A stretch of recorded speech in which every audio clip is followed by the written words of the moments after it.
I remember back in 2012, I was watching a Monday Night Football game, and it was between the Carolina Panthers and the Philadelphia Eagles. Now, the reason I remember this particular game is because it was Cam Newton's second year in the league, and it was his first national televised game. And the Panthers ended up winning the game. And after the game, when the reporter went to interview him, her first question was nothing about football. It was nothing about the game. She asked him about an incident that happened 5 years prior when he was at Florida State, when he was when he stole laptops, student laptop, and it was a felony charge. I think the charge was dropped and everything, but point is, he paid for that crime pretty much. He was charged with it.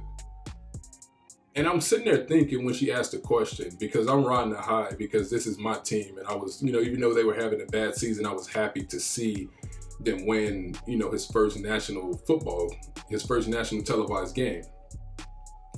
But I'm just wondering, why would she ask him that? What does that have to do with anything? It had absolutely nothing to do with what he just did on the field. It was 5 years ago, he was charged for it, and that's it. And the reason I tell that story is because you see the same thing today, mainly with Jason Kidd and Chauncey Billups, two former NBA players. Billups came into the league. They both came into the league around the late 90s. You saw the situation with Billups. Back in 97, he was accused of the R word, the hard R word against a woman, but the charges were dropped. I mean, not the charges weren't dropped. He was accused. He was never arrested for it. And Jason Kidd, 20 years ago, he was accused of, assault against his wife. And he pleaded guilty on those charges. And then 10 years ago, he had the DUI incident. So these guys, and the reason I bring this up is because these two guys now have coaching jobs, and due to them having these high positions, people want to now bring up their past from 24 and 20 years ago. Stuff that happened in the 90s and the early 2000s. And I was watching First Take, and they were talking about this particular situation. It wasn't Stephen A. Smith and Max Kellerman and Molly Quorum. There were three substitutes, basically. It was Kendrick Perkins, I think Dominique Wilkins, and there was the other lady, the moderator, who was filling in for Molly. But I was watching the clip on YouTube because I don't watch the show anymore. I just can't. But they were talking about it, and Perk was defending Billups and Kidd, but Wilkins had a different take, saying that because the question was, is this a bad look for the league? First of all, you had these guys playing in the league. You had them as assistant coaches. And Billups is still an assistant coach with the Clippers until their season is over. And Kidd is now the head coach of the Mavericks. But you had these guys as players in the league well after their checkered past. And nobody said anything. And this is what Perkins was saying. No one was saying anything. When they were selling jerseys, they both won a championship, making all-star games, doing all these things, and no one said anything. But it seems like now that the slaves are off the plantation, which is the basketball court, and they're moving up, it's time to bring up their past.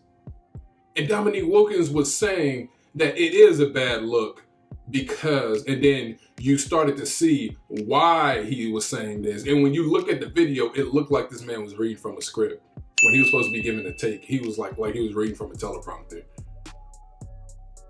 And he tied this in to no other than Becky Hammon, a female coach who was in the running for the head coaching job of Portland. And because she got passed up, they want to now tie this into how this is a bad look for the league, because This woman was passed up for a potential coaching job over two men with checkered past, something that happened 10, 20, and 24 years ago. You see, the thing is, when it comes to Satan, he have to show you what he's doing. It's just up to you to catch on to what he's doing. And as I looked at this whole situation, as I was just peeping it and really digesting it, I started to see, oh, they're persecuting these brothers because this white woman didn't get this job. And for some reason, that means that they have to bring up Billups and Kidd's past, something that they already paid for. In Billups' case, he was never even charged for it. And then you'll have our own people who will go on television and do the dirt of the enemy. And when I say enemy, I don't mean white people. I mean anyone who is against me, my people, and my God. That's my enemy. You'll have our people who will go on and do well, even, the people who look like us. Yeah, they're our enemy too, if they're against us. But they'll go on television and do the dirt of these people. They're just saying what those people can't say. And you'll see that if you go and look at the video of Dominique Wilkins nervously defending this as if it's wrong for them to get these jobs over this woman because they have a history of being accused of doing things against women. And you had the fill-in moderator go in and agree with Dominique. And when you look at the video, you just see how nervous she looked and how nervous Dominique looked. And you just know that this was a hit piece on these brothers. This was a hit piece. Again, the devil can't do anything without showing you what he's doing. It's upon you to really look with spiritual eyes to see what he's doing. And it was clear and apparent that they persecuted these brothers at the expense of Becky Hammon because she didn't get a head coaching job and they did. But they were players in the league. They were players in the league way after those things happened and no one was saying anything. But now that they're getting head coaching jobs, over this white woman, And it's really disappointing to me that the black pundits, the commentators, the debaters, it's disappointing that they didn't go boycott the main topics of the day, because that's what they should have done. Because they know what this was. They know exactly what they tried to do to Chauncey Billups and Jason Kidd. Not what they tried to do, what they did to Chauncey Billups and Jason Kidd. Chauncey Billups, a man who has a wife and daughters, who's supposed to be celebrating this happy moment because he said this was his dream job, to be a head coach. And that's what they had to go through on the day that he was announced as the coach. People putting out hit pieces about them. ESPN having hit piece segments about them. If you feel this way, you feel this way while they're playing and while they're assistant coaches, not after they become head coaches, because it was very, very apparent on what just happened in this situation. And it's disappointing that they didn't go on a boycott, the black people, the black sports commentators, because that's what you should have done. You should have said, no, we see what this is. It's not right. We're not talking about the Hawks-Bucks game. We're not talking about Giannis's injury. We're not talking about Serena Williams pulling out of whichever tennis open they have. We're not talking about any sports other than the attack that they just tried to do or that they did on our people. If y'all really got that stroke, got that power, and people don't tell you what to say and put words in your mouth, that's what you should have done.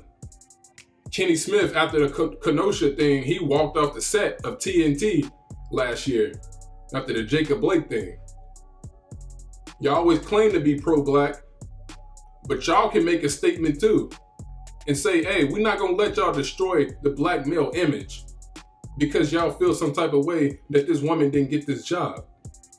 We're not gonna let y'all do that. That's what it was upon y'all to do. You missed your, no, you haven't even missed your opportunity. You can still do it. Because y'all know this isn't right. Y'all can talk about all you want. Oh, you got these writers coming up doing this at the time that this man trying to get, like, yeah, you can talk about it, but if you really want to be about it, don't talk about anything else. Don't talk about the Suns Clippers. Don't talk about the NFL. Don't talk about the MLB. Don't talk about the Stanley Cup. Don't talk about anything but the hit piece that was put out on these two brothers.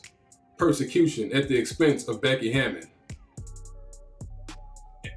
And it's upon her too. If she really about this whole movement of equality and all that, she should come out and say, I don't expect it to. I don't expect any of them to do any of these things that I'm talking about.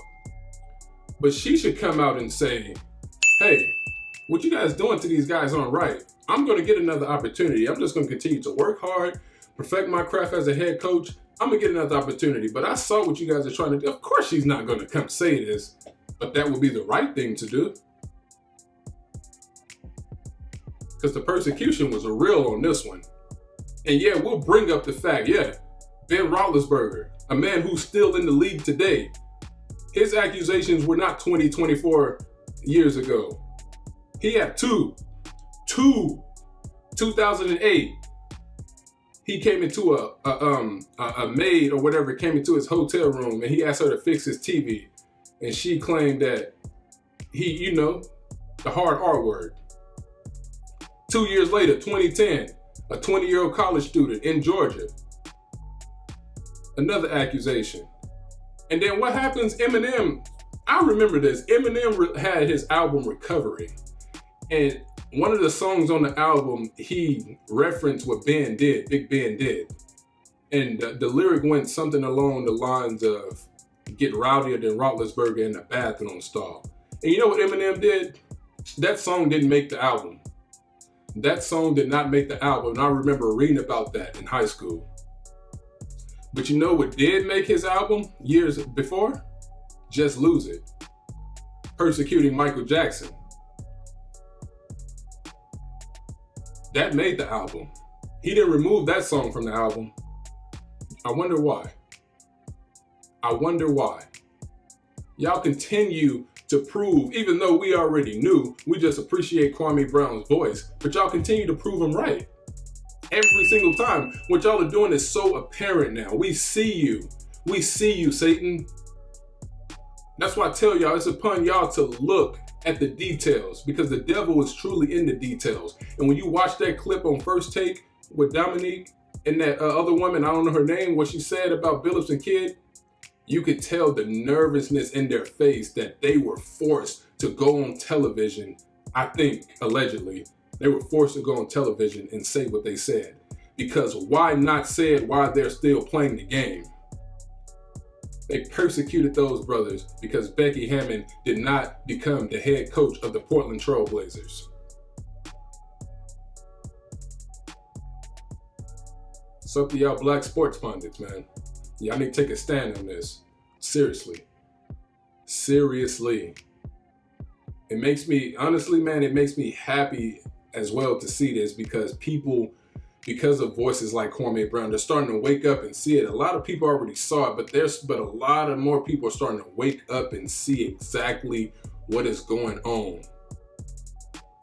They can identify it now. And that right there is just a blessing in itself. So I'm gonna leave it at that.